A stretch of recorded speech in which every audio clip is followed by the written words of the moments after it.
পার্লামেন্টে যখন বলে যে জয় শ্রীরাম, আমি তখন বলি কেন জয় শ্রীরাম, শুধু কেন হরে রাম হরে কৃষ্ণ বলবে না তুমি? কথাটা কি? জয় সিয়া রাম, নট জয় শ্রীরাম। সীতাকে সম্মান না দিয়ে রামকে কখনো সম্মান দেওয়া যায় না। সীতার কথা আগে বলতে হবে, তবে রাম সম্মানিত হয়। নারী শক্তি হচ্ছে সবচেয়ে বড় শক্তি। সেই নারী শক্তিকে বাদ দিয়ে কখনো কোনোদিন কোনো শক্তি হতে পারে না। যাকে অনেক আরো গভীরের ব্যাপার মহারাজ আছেন, উনি আরো বেশি জানেন। আমি খুবই অল্প জানি, তবে আমার এই ভক্তিটা রয়েছে মায়ের প্রতি। আমি মায়ের সন্তান, তাকে নিয়ে আমার কেটে যায়। আমার কাউকে কিছু দরকার হয় না, আমার মাই আমার সব। সে মা কালী বলুন, মা দুর্গাই বলুন, সেই আমার সব।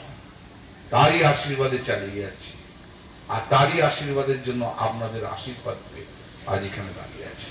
ভালো থাকুন, সুন্দর থাকুন, সুস্থ থাকুন। আমার যদি দেশপ্রেম যদি কিছু হয়ে থাকে, সেটা কিন্তু ঠাকুমার জন্য। ঠাকুমা গান গাইতেন, আমি তো পরবর্তীকালে সেই গানটা গাইতাম। হাসি হাসি পড়বে ফাঁসি, দেখবে ভারতবাসী, একবার বিদায় দে মা।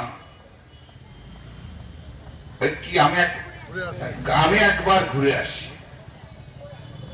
পরবর্তীকালে ঠাকুমা এক্সপ্লেন করেছে, তার থেকে ক্ষুদিরামকে ভালোবাসে, দেশকে ভালোবাসে। কেন হলো, কেন ফাঁসি দিল, কেন করলো, এই জানতে জানতে জানতে জানতে এসেছি। রামায়ণ মহাভারত সত্যিকারের বলতে কি ঠাকুমার কোলে বসে শুনেছি।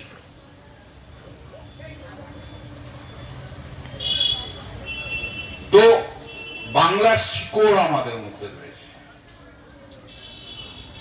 আমারও আজকে বয়স হয়েছে, আমারও নাতি নাতনি রয়েছে, কিন্তু কই